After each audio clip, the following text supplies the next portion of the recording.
সকাল বন্ধুরা, নতুন একটা দিনে নতুন সকালে আপনাদের সকলকে স্বাগত জানাই আমার বঙ্গ উপমা চ্যানেলে। আজ শনিবার, আবার উইকেন্ড স্টার্ট, মানে আবার ছুটি ছুটি একটা আমেজ। তো সকালবেলা স্নান করে যথারীতি আমি রেডি হয়ে রান্নাও বসিয়ে দিয়েছি। একটু ভিডিওটা শুরু করতে দেরি হয়ে গেল। আজ যেহেতু নিরামিষ রান্নাবান্নাই হবে, কিন্তু অল্প। যা গরম পড়েছে না, কী বলবো। উপরে যেরকম গাছপালাগুলো মানে দুবেলা জল দেওয়ার পরেও সেই নেতিয়ে পড়ছে, আর আমি ঘরে এসিতে থেকে মানে বেরোলেই যেন নেতিয়ে পড়ছে, আর সারাদিন ওই জল খেয়ে খেয়ে রয়েছি। তো চলো আজকে দিনটাকে এখান থেকেই শুরু করছি। জানি না সারাটা দিন কী করবো না করবো, যাই করি না কেন সবটাই তোমাদের সঙ্গে শেয়ার করব। সঙ্গে থেকেও আশা করছি ভালো লাগবে। তো চলো আজকে দিনটাকে এখান থেকে দারুণভাবে ফাটাফাটিভাবে শুরু করি। তো চলো রান্না করে যাই। এখনও রান্নাবান্না তেমন কিছু শুরু হয়নি। এখানে ভাত বসানো, এখানে আগে পাঁপড় ভেজে নিয়েছি, আর এইটা হচ্ছে আলু ভাজা পোস্ত দিয়ে আলু ভাজা। এখানে ডাল, আর এই কুকারে বিউলির ডাল সিদ্ধ করতে দিয়েছি। তো চলো আপাতত এই রান্না এগিয়েছি। এখন ঝিঙে আনতে দিয়েছি, হবে ঝিঙে পোস্ত। আর একটুখানি বড়া ভাজবো, বড়া ভেজে মটর ডাল আর ছোলার ডাল ভিজিয়ে বড়া করে, আর সেটাকে দিয়ে আবার তরকারি করবো রাতের জন্য। আর সকালেও খাওয়া হবে, আর ওইটা খেতে বেশ ভালো লাগে, বাড়ির সবাই খুব ভালোবাসে খেতে। তো চলো আর বেশি দেরি করবো না। ঘড়িতে বেজে গেছে 9:05। এই ঘড়িটা 5 মিনিট 5 আছে, মানে 9টাই বাজে। তো ঝটপট করে রান্নাগুলো সেরে নিয়ে ঘরে ঢুকতে পারলেই মানে শান্তি আর কি। কিন্তু এখন ঝটপট করে ঘরে ঢুকে গেলেই হবে না, টুকটাক কাজ একটু একটু করে এগিয়ে রাখতে হবে। তার কারণ বাড়িতে আছে পুজো। কী পুজো না পুজো সেটা পরের ব্লগগুলোতে তোমরা দেখে নিও। তো এখন চলো রান্নাটা সেরে ফেলি। এটা কে জানলায়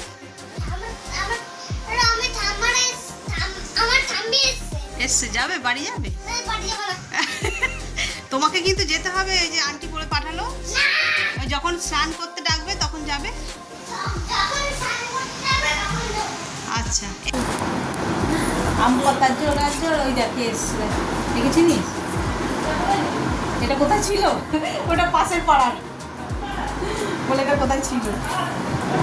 আস্তে আস্তে আস্তে আস্তে আস্তে আম পাতা কর, আম পাতা চামচিকি চামে কাটা মজুমদার দিয়ে এলো দামুদার। যত হাওয়াই জানলা দিয়ে, গায়ে তো লাগছে না, যত গ্যাসের মধ্যে লাগছে। চলো রান্না তো আমার হয়ে গেছে, এখন শুধু ওইটুকুনি ডালের বড়া ভাজবো। আর দেখলে এই পাশের বাড়ি সুমি এসেছিল, ওর সঙ্গে খানিক্ষণ গল্প খেলাধুলা করতে করতে 12টা বেজে গেল। আর বড়া তো একটু গরম গরমই ভালো লাগে খেতে। ভাই খেয়ে যাবে আর মা খাবে, আমরা তো বেলায় খাবো। ভেজে নিই। আর যে নিরামিষ একদম একটুখানি অল্প আদা আর কাঁচা লঙ্কা দিয়েছি, দিয়ে ভাজছি। একবার করে মেঘলা হচ্ছে আর রোদ্দুর, খুব গরম। 2000 years later. সন্ধেবেলা ধারা থেকে তুলে এরকম আমাদের ফলাহার দেওয়া হয়, সেবা দেওয়া হচ্ছে। আর আজকে প্রথম আম এসছে বাড়িতে। এখন টক না মিষ্টি বোঝা যাচ্ছে না, প্রসাদ যখন হবে তখন খেয়ে বুঝতে পারবো টক না মিষ্টি।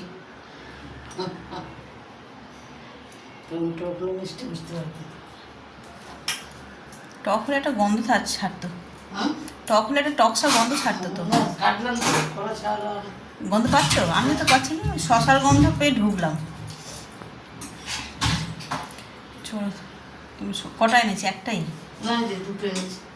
টগরিদের কাছ থেকে, কারণ টগরি কি বলছিল যেন ওদের দোকান থেকে নিয়ে ওরা খেয়েছে, হচ্ছে টক বলছে। এক ঝোড়া নিয়ে এসেছিলো, আমাদের দুটো নিয়ে গেছে টক। কে জানে কার কাছ থেকে নিয়ে এসছে। এরকম টক মিষ্টি খেতে খেতেই একদিন মিষ্টি আম পাবে ঠাকুর। বুদ্ধ পূর্ণিমার সময় মিষ্টি হয়ে যাবে। চলো মা দিচ্ছে সন্ধে। বেশ আলো আলো আছে। মা একটু তাড়াতাড়ি সন্ধে দিচ্ছে। ঠাকুর সারাদিন ধারায় থাকে না, তো ধারা থেকে বিকেলবেলায় তোলা হয়ে যায়, তারপর থেকে আর অনেকক্ষণ ওয়েট করে না, মা তাড়াতাড়ি সেবা দিয়ে দেয়। তো ওই যে এখন বেশ আলো আলো, এখন থেকেই সব রেডি করে দেওয়া হয়ে গেল। আমাদের পুরো বৈশাখ মাস জুড়ে এরকম, আমাদের না এই নিয়মটা সবারই আছে যারা করে আর কি, নারায়ণ আছে বিশেষ করে যার ঘরে ঘরে, তারা এরকম ধারায় দেয়, নারায়ণকে দেন, তারপরে মহাদেব, তারপরে তুলসী তলায়, সব জায়গায় দেওয়া হয়। চলো এসেছি, আর এই যে পিছনে দেখছো সব দুপুরবেলা কাচাকুচি করেছি, গাছে জল দেওয়ার আছে, জলটা খুলে নিয়ে আগে নিয়ে তারপর একটু হেঁটে নেবো, হাওয়াও দিচ্ছে বেশ ভালো লাগছে। কিন্তু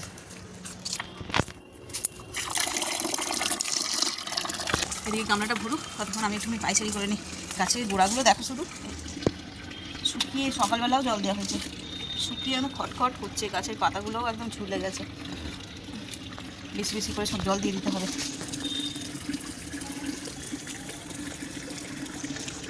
যা গরম পড়েছে না, এই দেখো পেঁয়াজ গাছ হয়েছে, এই যে দুটো, একটা, তিনটে, একটা, চারটে। এই পেঁয়াজ গাছগুলো হওয়ার পিছনেও একটা গল্প আছে। গাছে পেঁয়াজ পাতা মানে পেঁয়াজের খোসা, তার সেটাকে ভিজিয়ে সেই জলগুলো গাছে দেওয়া হয়। তো পেঁয়াজের খোসা যেগুলো আমি রান্না করি সেইগুলোই।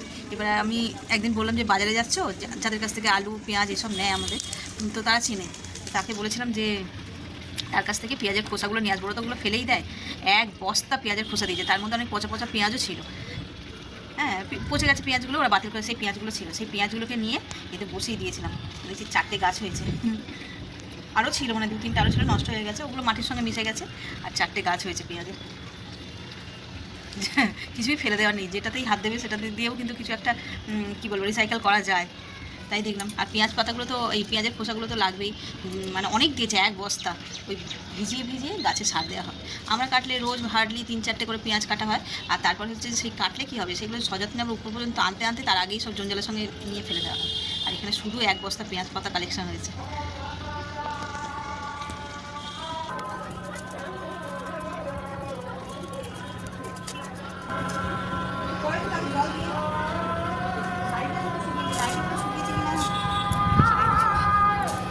বেলায় আর 2-2:30টার সময় কাজ হবে।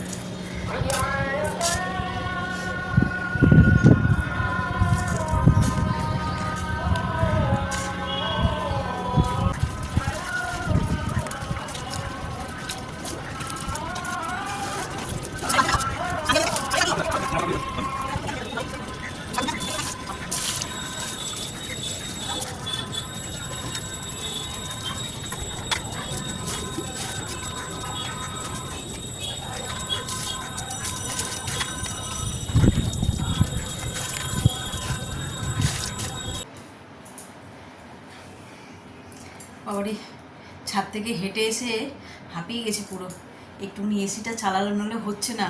আবার এসে একটুখানি চা করলাম, চা করে মাকে দিয়ে দিলাম, ওরা চা খাচ্ছে। আবার রান্নাঘরে যেহেতু ঢুকেছিলাম, দেখছি আর হচ্ছে না, পাখার হাওয়ায় মানে গায়ে লাগছে না যেন, একটু ঘামটা জুড়িয়ে নিই, এসিটা চালিয়ে মানে আরাম হয়েছে, আর তারপরে আবার তখন পাখা চালাবো।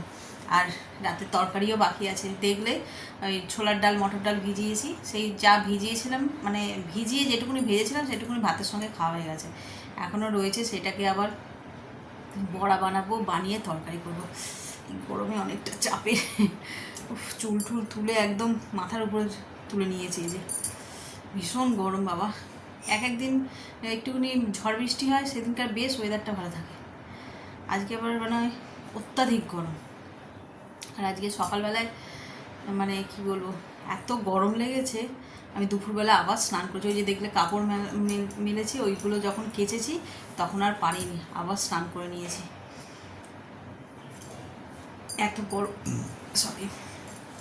এত গরম সহ্য করা যায় না, তাই না?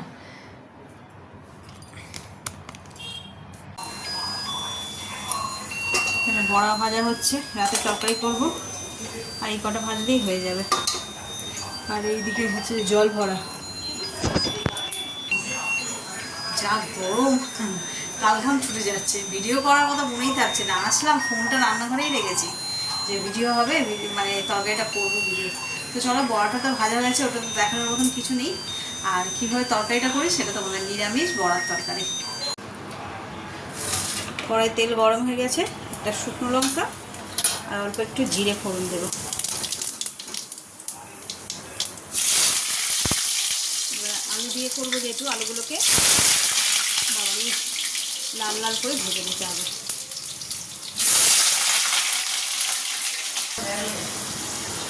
আলুগুলো ভাজা হয়ে গেছে, এবার বাটা মশলা দেবো।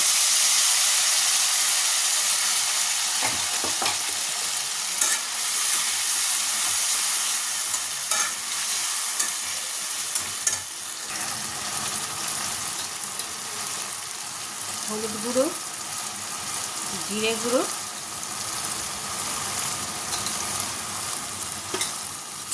দিয়ে আবার একটু ভালো করে কষিয়ে নেব।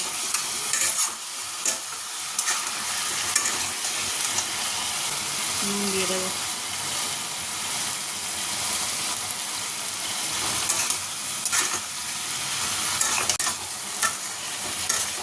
দেখো মশলাটা খুব ভালো করে কষানো হয়ে গেছে, সাইড দিয়ে তেলও ছেড়ে দিয়েছে।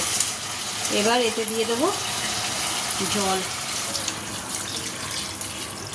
জল একটু বেশি দিতে লাগবে, তার কারণ বড়াগুলো ভিজবে, সেই জন্য জল সব টেনে নেবে বড়া। আলুটা সিদ্ধ হয়ে গেছে, এবার বড়াটা দিয়ে দেবো।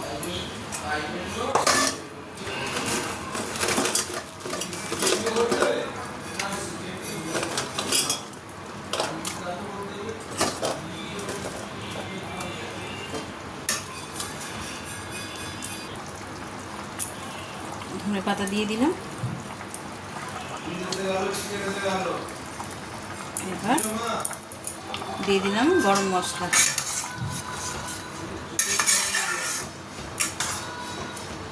ব্যাস, এবার এটা ঢাকা দিয়ে দেবো।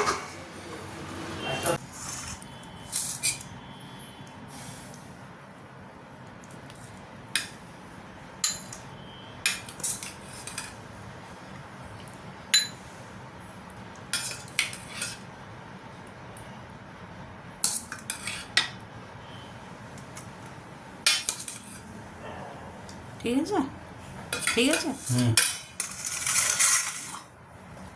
শসা পেঁয়াজ নাও, রুটি নিয়ে নাও। এই যে আমরা খেতে বসে পড়েছি। আজকে তো বড়ার তরকারি করেছি, তোমাদের সঙ্গে শেয়ার করলাম। তোমরাও এইভাবে করে দেখো, নিরামিষ বড়ার তরকারি কিন্তু মন্দ লাগে না। পেঁয়াজ দিয়ে তো ভালো লাগেই, তবে নিরামিষ করলেও বেশ ভালো লাগে। তো চলো এবার আমরা খাওয়া দাওয়া সেরে ফেলি। ঘড়িতে বেজে গেছে আজকে অনেকটা, আমরা দুজনে কেউই ঘড়ি দেখিনি, ও মনে দেখেনি, আমিও দেখিনি। 11:15 মতন বাজে। তো চলো, কালকে একটা স্পেশাল ডে হতে চলেছে আমাদের জন্য। তো কালকের ব্লগটা তো দেখবে কালকেই। আজকে হচ্ছে যে এই ব্লগটা এই পর্যন্তই রাখছি। তো তো চলো, ঘড়িতে বেজে গেছে 11:15, দুজনে কেউই ঘড়ি দেখিনি, ফোন দেখছিলাম শুয়ে শুয়ে, আর খেয়াল করিনি যে এতটা রাত্রি হয়ে গেছে। তো চলো, ব্লগটা আজকে এই পর্যন্তই রাখছি। এত পর্যন্ত দেখে যদি কিছু ভালো লেগে থাকে তো please like, comment, share and subscribe.